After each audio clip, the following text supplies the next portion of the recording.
was never a believer in the supernatural, nor did I ever indulge in Reddit's horror threads. But after what happened on that night, my mind shifted completely. It was a freezing winter evening, and I had just finished my shift at the diner. The roads were slick with ice, and the bus service was irregular at best. I bundled up and headed to the nearest bus stop, hoping to catch the last bus home. As I walked, the familiar dread of waiting alone in the cold crept up on me. But this was nothing new. I'd done it 100 times before.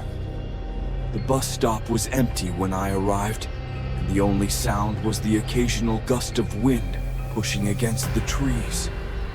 The streetlights flickered as if the cold had infected them too. I pulled out my phone to check the bus schedule. 10:30 p.m., last bus of the night. I glanced at my watch. 10:25 p.m., 5 minutes to go.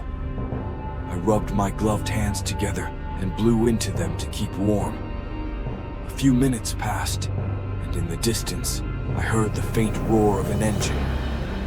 The bus was coming, I thought. Relief washed over me as headlights appeared down the road. The bus was old, with the number barely visible through the foggy windows. As it approached, the vehicle creaked to a stop, and the door swung open with a loud hiss. I stepped inside and swiped my card without thinking much of it. The driver was a middle-aged man with a blank expression, his eyes fixed forward. He didn't acknowledge me, nor did he offer the usual small talk. I shrugged it off and walked down the aisle. What struck me immediately was the emptiness of the bus. I'd ridden late buses before, but this one was unusually vacant. No drunks stumbling home, no night shift workers catching a ride, just rows of cracked leather seats and dirty windows. I took a seat midway, close enough to the front, but not too far from the back. As the bus lurched forward, I noticed something odd. The outside world had gone completely still. The usually busy intersections were abandoned. The familiar sights of my town blurred into a shadowy haze. It felt like we were driving into nowhere. I brushed it off, thinking it was just the late hour messing with my head. But then, I heard it. A sound, soft at first, like someone whispering, coming from the very back of the bus. I turned my head sharply, expecting to see someone behind me. But there was nothing. My heart began to race. I looked forward, telling myself it was just the wind seeping through the old bus windows. But the whispers grew louder, more insistent.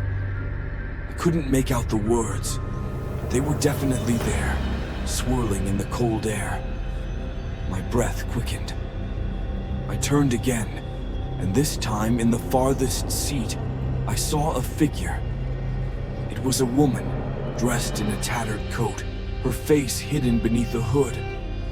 She wasn't there when I boarded, I was sure of it. How had I missed her? I squinted, trying to get a better look, but she remained eerily still, as if frozen in place. I felt a chill crawl up my spine, but I told myself not to panic.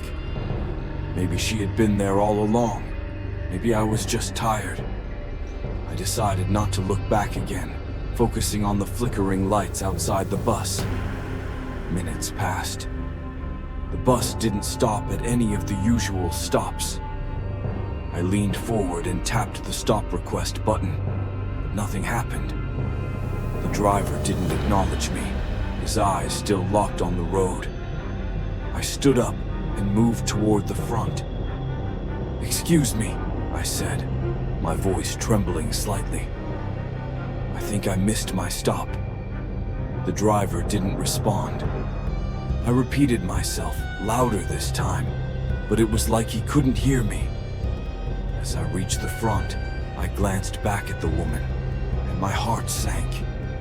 She was now standing, her face still obscured, but I could feel her eyes on me, her presence suffocating. I bolted for the door, banging on it, screaming for the driver to stop. The whispers had grown into a deafening roar, filling my ears, the bus closing in on me.